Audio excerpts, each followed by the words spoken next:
Imagine standing at the edge of a hole in the ground. You pick up a stone, you drop it, and then you wait. 5 seconds, 10 seconds, 20 seconds, and you hear nothing. No splash, no thud, no echo. Just silence swallowing the stone whole, like it never existed. That's not a movie scene. That's what people describe when they stand at the edge of a real place, a well so deep, so dark, and so terrifying that the locals refuse to go near it after sunset. They call it Barhout, the well of hell. And here's what makes this truly unsettling. For centuries, nobody actually knew how deep it was. This well sits in the Al-Mara region of Yemen, in one of the most remote, wind-blasted corners of the Arabian Peninsula. It's roughly 30 meters wide. That's almost as wide as a 10-lane highway. And it drops straight down into absolute, total darkness. Local tribes have passed down stories about this well for generations. Stories about strange smells rising from its depths. Stories about the sounds that come out at night. They believed it was literally a prison built by God to trap evil spirits. In Arabic, Barhout roughly translates to a place of punishment. People avoided it. They still do. But in October 2021, a team of Omani cave explorers decided enough was enough. They strapped on ropes, lit their headlamps, and went in. What they found was extraordinary. The walls were covered in snakes. Dead animals were scattered across internal ledges. The air had a foul, suffocating odor that grew stronger the deeper they went. And after descending over 100 meters, that's the height of a 30-story building, they finally hit the bottom, approximately 112 meters deep. Not infinite, not bottomless, but deep enough that from the surface, looking down, you see absolutely nothing, just a circle of black so pure it looks like a painting. So why does it look bottomless? Why does the human brain refuse to calculate the depth and just gives up, filing it under infinite? Here's the first piece of the puzzle. Your eyes work on light. They need photons bouncing off surfaces to send information to your brain. But darkness doesn't work like that.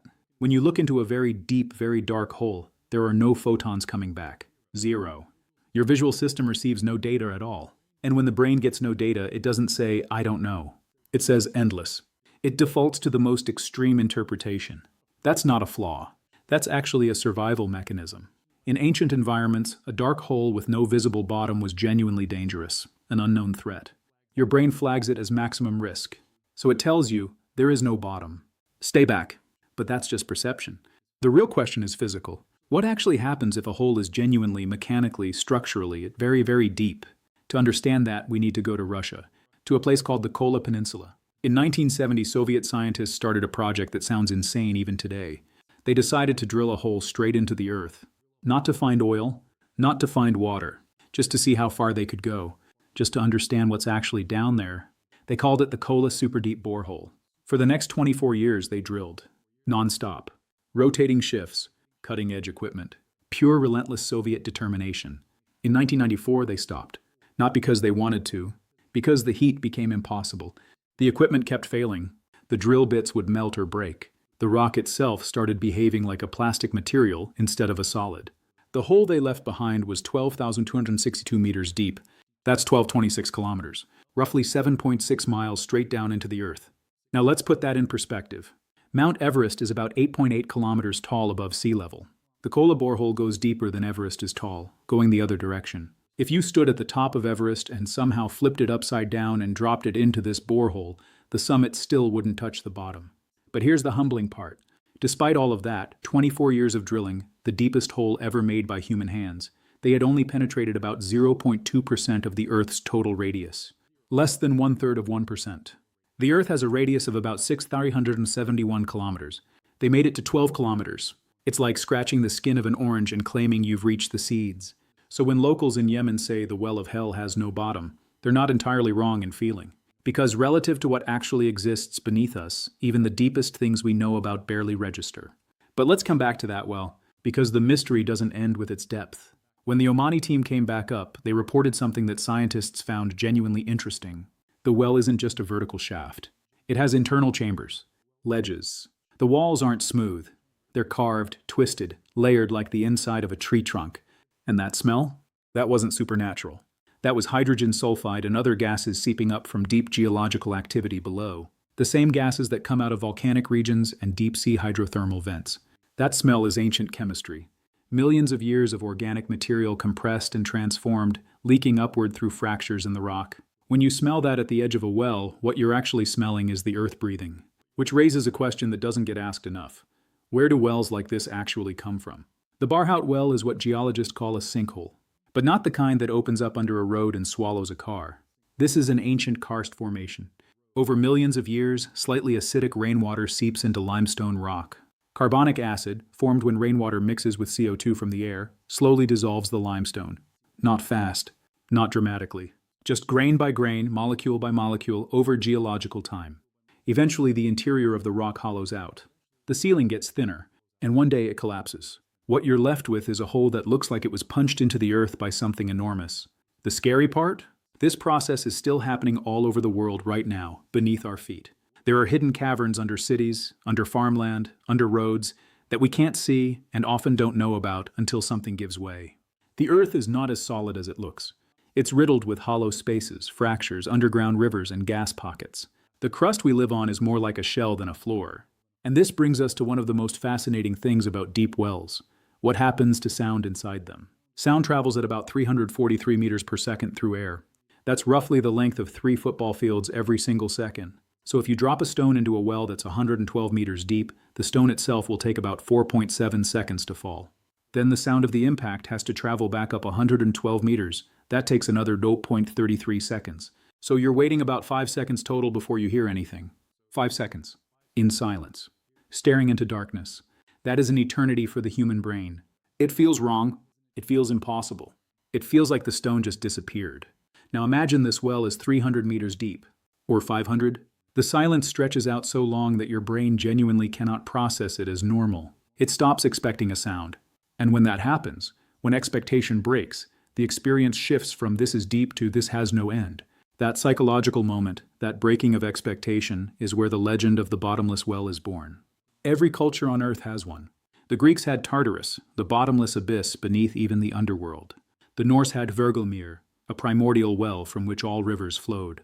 Ancient Indian texts describe Patala, underground realms layered beneath the surface world, infinite in depth. These weren't just myths invented for entertainment. They were attempts to explain a real, felt experience. The experience of looking into deep darkness and feeling genuine physical dread.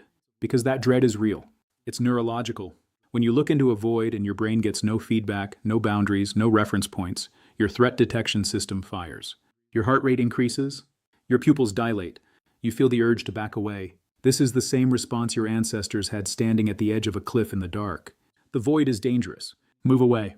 The well hacked that system. Thousands of years before neuroscience could explain it, deep wells were creating one of the most intense psychological experiences available to ordinary people. No drugs, no height, just a hole in the ground and the absence of light. Now back to the Kola borehole for a moment, because what they found when they drilled deep has permanently changed how we think about what deep means. At around 3 kilometers depth, they expected to find basalt rock, as every geological model predicted. They didn't. The rock was different, more fractured, more complex. At 7 kilometers, they found something that shocked the entire geology community. They found water. Not surface water that had seeped down. Water that had been trapped in the rock itself, formed from hydrogen and oxygen atoms squeezed out of the minerals under extreme pressure. Water that had never seen the sky. At around 10 kilometers, they found microscopic fossils, single-celled organisms, in rock that was over 2 billion years old. Life in rock. At 10 kilometers. Just sitting there, and the temperature. At 12 kilometers down, the temperature reached approximately 180 degrees Celsius. That's nearly twice the boiling point of water. That's hot enough to melt tin. The heat didn't come from the center of the Earth being nearby. They were still less than 0.2% of the way there. It came from radioactive decay happening inside the rock itself. Natural nuclear reactions happening in granite, slowly releasing energy as heat, building up over millions of years. The Earth is generating its own heat, from the inside. It has been doing this for 4.5 billion years, and it will keep doing it for billions more. That changes how you look at a deep well. You're not just looking at a hole. You're looking at a window into a machine, a massive ancient self-sustaining machine that operates on timescales we cannot genuinely comprehend. When the Yemeni locals said the Barhout well connects to another world, they were more right than they knew. Not in the supernatural sense, but in the sense that what exists below ground is genuinely a different world. Different pressures, different temperatures, different chemistry, different time. Down there, the rules that govern our surface life barely apply. And there's one more thing worth knowing about wells like Barhout. They're not static. They change. The walls shift. The gases fluctuate. Animals fall in and decompose, changing the chemistry of the air inside. After heavy rainfall, internal water levels rise. After drought, they drop. The well is alive in the way that any geological formation is alive, slowly, imperceptibly, but constantly changing. The explorers who went down in 2021 measured it at approximately 112 meters. But that number is not fixed forever.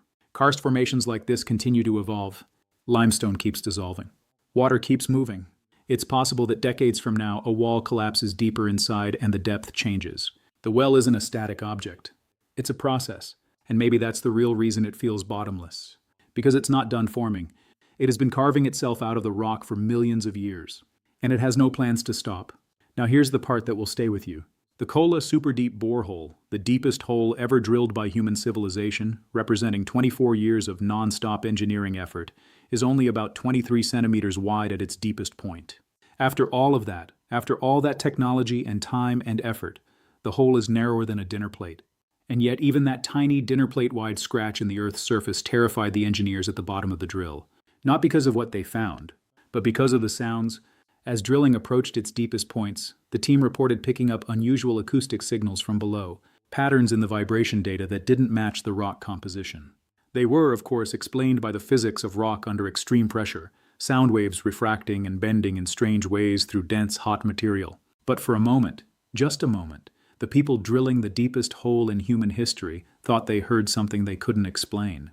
They kept drilling, and the Earth kept going.